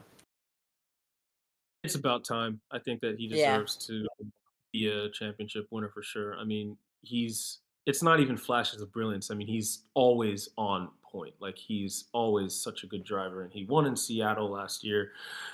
And yeah, I mean, he's getting up there in age, but I mean, it's not slowing him down. Like you said, Brandon, he has everything going on with his life with the kid, the new house. He's also starting the New England track, I forget what it was called, Drift New England. I think he's starting that up. I know he has a big hand in that as well, and he has his new shop. So he's not slowing down, but for sure, I think he can't do this forever. So I really do hope he gets that championship, and this could be the year. I mean, I think he's a contender. I think he will be a contender this year, and he's in the best hands for a car builder to figure out that car with Papadakis. So Yeah. let's Totally. see what happens. Yeah, I was a Yeah, wee little lad watching him and Chris on Network A, so a little soft Yeah. spot to Network A, see him do well. Retax, Yeah, the Oh my Retax Retax, God, car. remember Retax. Retax? Oh man. Yeah. So next up we got good old Simon Olson. Talked to him last week. New tire, also on Kenda, back in the Supra, JZ, US home base, doing everything here. You know, back okay, so a lot of people think he didn't do great in the Supra compared to the S14, which, to be fair, he got fourth overall, and then last year 2 podiums, so he did pretty freaking good in that S14. But he didn't do terrible in the JZ A90.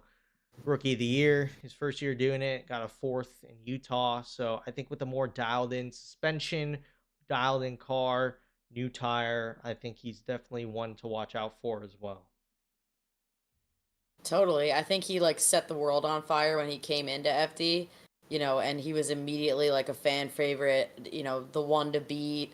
Teaming up with Odie was great. He's had a hell of a season, maybe one or two car trouble situations this past season. I'm totally excited to see what he does in the Supra and with his own team.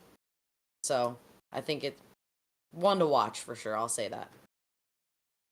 When I see him, I get to chat with him a good bit. I talked with him in Germany at a Drift Masters round, and he said the A90 is just at that time it was a very hard car to drive, and I think that maybe he's figured something out. So running his own team this year, and I hope that he can pull something together because he looked so polished in Odie's car.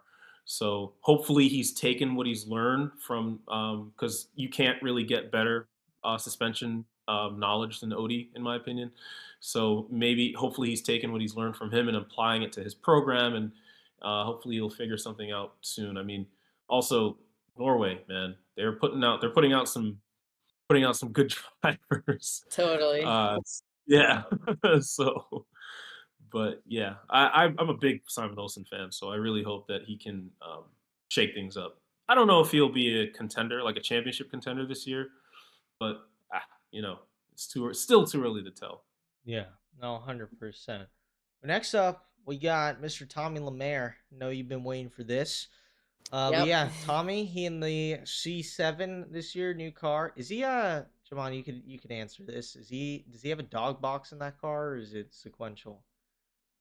It's dog box, I think. It's dog box. Okay, so going the dog box Um, route.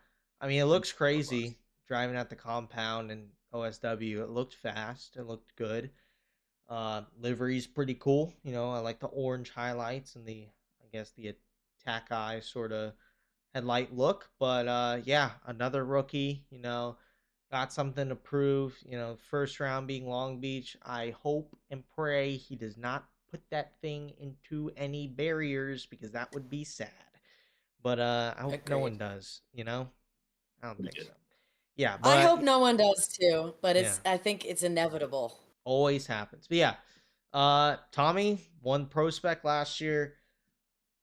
You know, prospect champion coming up. We'll see what happens, but I do think the program he has and the sport he has and the team he has is going to be not a terrible year for him for sure. I can tell you firsthand that he has a lot more sponsorship support this year. So it's not he's going to comfortably make all 8 rounds 100%. And yeah, he was so hungry last year to win, and it was his time, and he was like, I'm winning this year. Like it was just already in his head. Like he was like, I know it's going to be tough with Connor, but it's I just feel like I'm going to win. And he was just on one last year, and he's bringing that energy this year with that car. And it's funny because there's a lot of people who said he should just stick to an S chassis because the C7 is not proven yet, and it's going to be hard to kind of rein that in. But he wants to be someone. He wants to be like the C. His goal is to be like the C7 guy. Like Matt Field was the C6 guy. He wants to be the Yeah. C7 guy. So, we had a C7 with Joao, but it wasn't. I don't think that program really had it together with that car. So, I mean, Tommy's got this thing dialed. I mean, he has his practice C7, which is a wild thing to say. He has a practice C7 that with the Magnuson supercharger on it, and I was in I can say this now. I was in Jersey when he was testing his tire, and he was. I remember seeing him coming out of the car just straight up smiling, and I was like, "Ooh, that's scary." Like he was like, "This tire is so fast. Like it has everything that he was looking for." And he was working with Kumo to help develop the tire as well. So I mean, yeah, he is going to be. You cannot count him out. He's 100% gonna. I think he's gonna podium this year for sure. But it's going to be growing pains as well. Like there are 4 other tracks that he hasn't driven that are on the roster this year. So yeah, I mean, Yeah. I just I don't count him out I when think he's when driven he's faced with a OSW though, brand. right? He's driven Oh, OSW. OSW. Yeah, yeah. He Yeah. drove there. OSW. My mistake. But yeah, still though, I mean, like, so there's still he loves banks, so the American driving style suits him very well. So he just likes full throttle bank tracks, which is most of FD in my like for now. But yeah, Yeah. it's gonna be fun to see him do what he does, and Obviously, the dude that finished #1 in pro spec like is one to watch in pro because that is the spot that was the most earned. Obviously, it's Mhm. inarguable. However, Mhm. coming in with a brand new chassis, we've seen it before blow up in everybody's face. So he is one of the best drivers. I always use him as an example when I tell people it's okay to take a year off. It can be a year to regroup and come back better. That's exactly what TLO did. I think he's got his work cut out for him, and he's gonna, a little bit of an uphill battle having this brand new C7, like an untested chassis, something he's not super used to driving in Formula Drift competition. And like we've been talking about all night, an absolutely stacked field. So, I think definitely a contender for Rookie of the Year. We're gonna have to see how it turns out, and I hope he keeps it out of barriers and shows us what that C7 can do. Yeah, no, he's the way that he drives is really really like calculated, and he comes from a champion. He's like a championship go karter. Like Yeah. he comes from a racing background. So I know I know that I think he's going to keep it out of the wall. He's going to be fine. But yeah, obviously Long Beach is nervous for everyone, and especially Yes. 2025. So many new builds and drivers are coming Yep. in. Long Beach is going to be probably the coolest round because of I'm that. so So mad I will I'm not be so there, but stoked, and it's so awesome that I'm gonna be there for that. I've never been to Long Beach, so I'm gonna be there. Uh, but yeah, so I'm so excited. Obviously, my horse in the race for Rookie of the Year is gonna go to him. yeah, Um, but we'll see. We'll see what happens. So, yeah. but I'll have to I'm hear all excited. about Long Beach once we're done. Yeah, But yeah. I'll take Yeah. notes. So last but not least, we got Mr. Trenton Beecham. Trenton Beecham. He did okay last year. Actually, he did pretty good towards the end. He got a podium in Utah, I think. But yeah, this year it seems like a lot's up in the air just because Nexon's out, and that seemed to be a big part of his program. Him being on Nexon. Nexon was on the door as well. So we'll see what he's on. If it's gonna be Kumo GT, maybe even Kent. No, not Kenda. They already released their list. But we'll see what he's gonna be doing. Yeah. Hopefully he does it, and does the full season because it seems like he's on a pretty good trajectory to do some good things. So yeah, Trenton Beecham. We'll see. Maybe another podium at a big track like Seattle or Utah, but yeah, well, it's more of for me a will see just because of the whole tire sitch and Totally. program and all that good Yeah. stuff. I'd love to have him on here. I think we should try to see if he'll come on because I would like to hear his story from his perspective.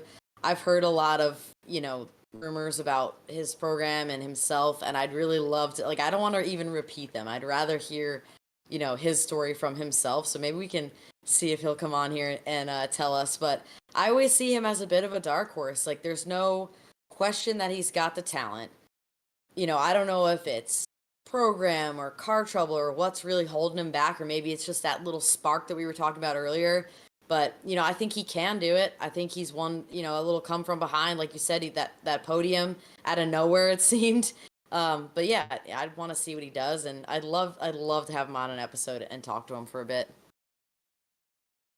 I like seeing his progression from the Yeah. Mustang up into 46. He's always had that spark, and I think that he is capable of doing some great things in FD. But yeah, I mean, he looks dialed in that E46, man. So Yeah. he seems to feel really comfortable in that car.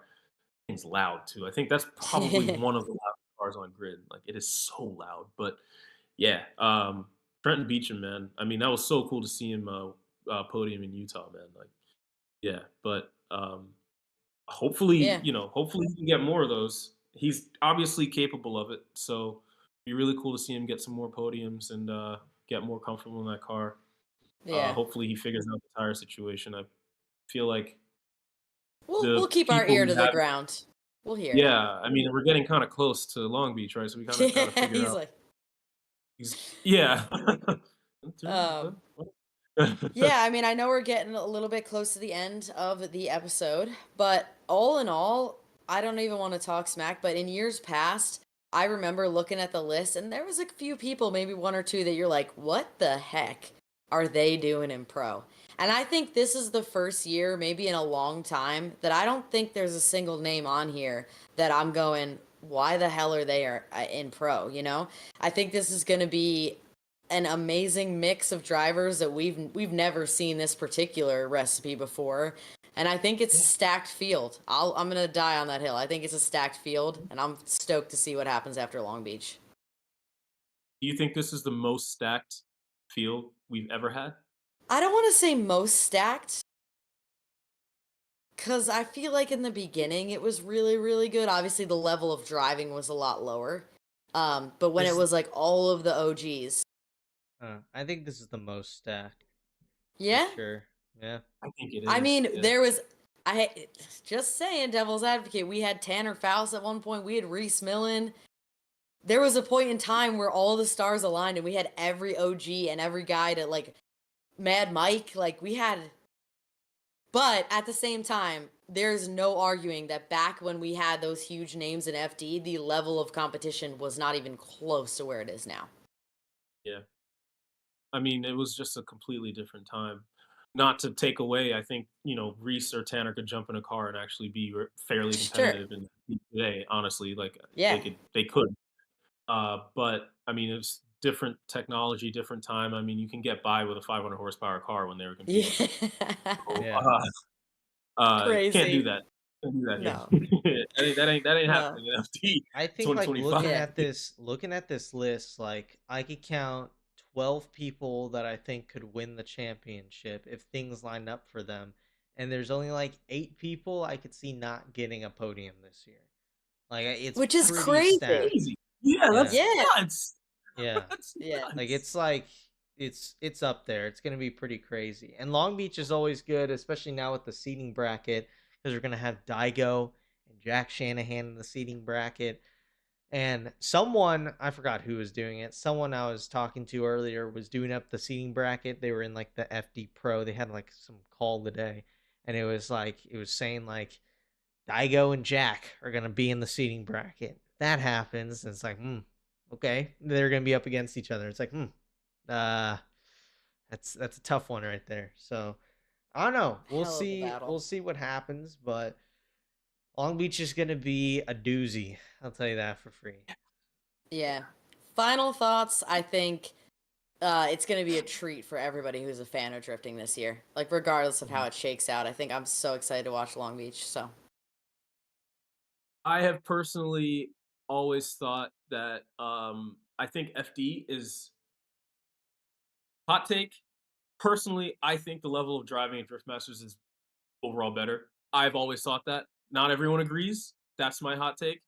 I've been to Drift Masters. I've seen the cars. I've crewed in it. I've crewed with Josiah a few rounds in Drift Masters. Like I know how good the level of talent is over there. 2025 is the year where I can kind of walk back on that statement. There's so many other drivers coming in that's going to really shake things up, and yeah, I think that it's going to be really, it's going to be amazing this year. And Yeah. I will leave with, I'll leave with one thing that I think that is really cool. It's a tough pill to swallow for some drivers, obviously, but the fact that FD is now requiring you to, your license is only valid for a year now, I think, right? So Yeah. you have to perform, or you are going to lose your license, and you're going to have to go to pro spec or take a year off. That's tough. It's sad that that's the reality of it, but at the end of the day, someone has to win, and you can only have so many people in the field for so long. So I think in the following years, you're going to see a lot more recycling of drivers because the bottom brackets, the lower ranked drivers are not going to be able to compete the following year. Yeah. So the stakes are so high this year for a Totally. lot of drivers who need to prove themselves and not fall below, I think it's 28th, I think, or something like that, or whatever the 32nd, cutoff I is. think. 32nd, yeah. Yeah. So to not fall below that, it's going to be really, really, serious for a lot of people. So I Totally. like that finally, but so Really I'm up the super level of competition that's going on. Like absolutely. they're gunning for it. So I like that. And they're doing that in a year with such a stacked roster. That just adds to another level of excitement. Hell yeah. So Yeah. Yeah. For sure. Well, I guess that does cool. it for this episode. Any remaining thoughts, Sarah, Jamon, anything? Where can they find you? I guess that Nate always says that. Yeah. I think they know my Instagram. If you don't know my Instagram, it's just my first name and my last name. Good luck spelling it. But yeah, feel free to follow along. I'm gonna try to post more. I've got some exciting news with my S14. I'm gonna be posting soon, so check that out. And then Jamon, you want to shout out your handles where they can watch you crew this year for TLO? Yeah, I mean, so follow. I have a team page. It's called Team Magic Style. Cool. I'm still in the process of doing some cool stuff with that. Next year, I'm going to be doing some really, really cool stuff with it. But yeah, follow me on that, and that's where you'll see everything regarding the behind the scenes and stuff, crewing and whatnot. You'll see from firsthand. I like to be on when I'm not working, I like to be on my phone, just like doing stuff. So yeah, Cool. follow me on that. And yeah, I'm around. I'll be Absolutely. at some Drift Masters rounds this year as well. So Cool. yeah. Heck yeah. Yeah, good hanging out tonight, guys. Thanks for having me, Yeah. man. This was fun. Yeah. All right. Thank you guys so right. much. And we'll catch you in the next one. Take care, everybody.